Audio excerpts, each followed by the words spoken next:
Не можеш да избираш, тоа сите го прават, нели? Новинарите и уредниците во дел од медиумите вака го објаснуваат подклекнувањето под притисокот на сопственикот или одредена политичка структура да известуваат како што тие бараат.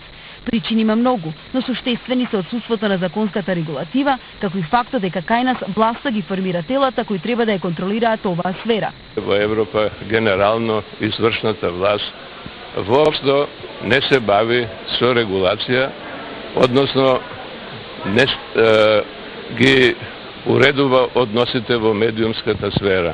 Поради тоа постојат независни тела.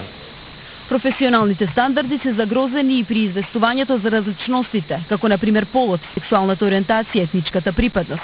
Според професорот Сефер Тахири, македонските и медиумите на албански јазик имале поинаков пристап во однос на настаните на Калето. Од друга страна, известувањето за Холокаустот бил сосема поинаков пример. Тоа е еден пример како, на пример, медиумите можат да известуваат сите на ист начин, почитувајќи ги стандардите, но сепак кога се работи за кризи, за политички моменти, тогаш медиумите ги истакнуваат во прв ред некакви други интереси. Излез од постоечката ситуација во медиумската сфера треба да понудат самите новинари, категорична Жанета Трајковска, директор на Високата школа за новинарство.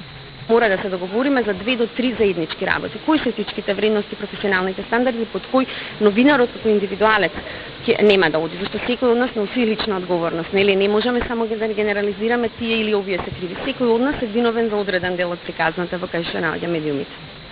Показател за тоа дека треба конечно да се стави крај на се подрското партиско новинарство и истражувањето според кое од 8000 средношколци само 1,4% покажале интерес за работа во медиуми.